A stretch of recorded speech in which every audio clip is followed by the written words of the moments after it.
Hey, back in the shop with I Can Fix It. Part 3 of our do everything wrong to a floor you can and see what happens. Okay, so recap. Sanded it with a spider with 60 grit. I did not get all the old finish off. I didn't worry about getting you can see here's some striping. Didn't worry about getting the drum marks off. Didn't worry about getting the edge marks out. This is the floor in my shop that gets sanded on every week. Once in a while I have to touch it up a little bit. You can see some spots here where, again, there was still old finish there. So it left these little spots there. And actually that's because these are actually thicker and smoother. These still have grain. And so if I was to put a third coat on here, do an intercoat abrasion, put a third coat, those would go away. You wouldn't see those. I've already experimented with that before. Remembering that we put all this finish on, again, just for fun, with a hand broom. Yep, a hand broom. We just brushed it all around. Remember, I poured it on the floor, brushed it all around different directions. All right, will this finish flow out if you do that? Well, when we look at it up close, there are no marks from that broom. The finish flowed out really nicely. So again, none of that's visible. The pour marks not visible. The drips that we had, they're not there.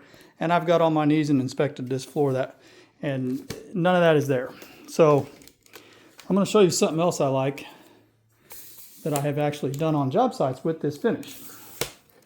And this is one of the things that makes me think this is one of the better finishes. And I've demonstrated this in my shop for people. And so what we're going to do is I'm going to show you how to touch a spot up. I'm going to shorten my tripod so I can get a little closer to the floor. So you've been on a job, you've got your 2 or 3 coats. Usually after the third coat, somebody wants to move something. Usually a refrigerator. They want to ruin the floor by putting a big scratch in it. Right? So I had some scratches and some dirt blow out of a heat vent. Well, I had dirt blow out of a heat vent, and then I had some dog scratches on a job that came in.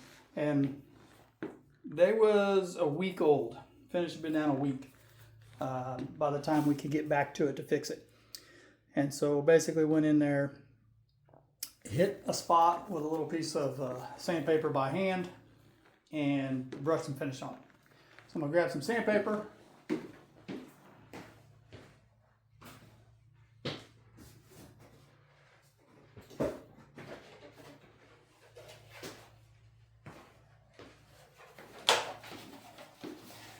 What I like to use usually for that, this is really nice, this Norton Pro Sand. This is a 220 grit.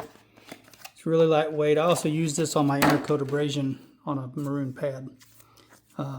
Super soft, works great, very fine. So I'm just going to go down here and I'm just going to sand like we say we had a scratch.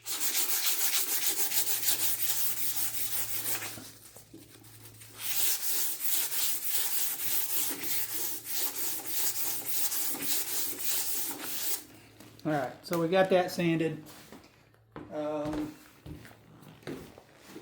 Not trying to take, we're not talking about gouging the floor. Although you can still touch up this finish if the floor is gouged. You can touch this up the same way. You're just not going to sand deep enough to get the gouge out and make it look good, but it'll still be there. But the finish will go down and it will blend. So,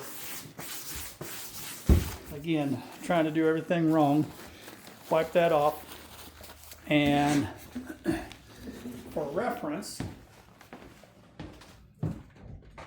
so that later on when we come back to see what it looks like, you put down a little bit of tape in the area. I'm not taping off the area. I'm just taping around the area I sanded. So later on, when we come back, we'll be like, hey, yes, that's the same spot. All right, so once again, still using our Classic 20, a Vortec. Yeah, the lid still wasn't put back on. It's been sitting here open. Still liquid though. Now all I'm gonna do is pour a little bit there. My paper towel's gonna soak it up, so put a little extra, right? A couple of spots. Depends on how big your spot is. Now typically I would do this with a brush. Usually I just get a Harbor Freight chip brush, cheap one, throw it away when I'm done. But today I'm gonna use paper towel from the shop. Now I'm gonna rub that around. I'm not trying to rub it in. All I'm doing is trying to get finish on her. Now it seems a little thin. Like I said, the paper towel will soak it up. Now my paper towel's wet though. Now it is. It shouldn't soak it up. Now I want to get that. I want to get that same. I want it to flow. I'm not worried about going out here where I didn't sand. I'm not worried about that. But this area here that we sanded, I want to make sure there's enough there. So I want to get enough that it gives it that little blue and white, bluish white look, milky look, so that it's, you know, there's enough there. And so that's what I've done there. Let's see if I can. Yeah, it's wet, so you can tell. You can tell I didn't worry about cleaning up the edges, right?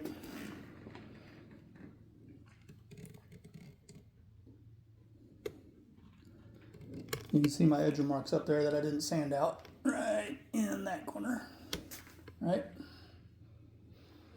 That'd be a good reference as to, hey, did you go back to the same spot? So we'll check that later. All right, let's see how it dries. Let's see if it blends, and I'll get back to you. Till next time, I can fix it.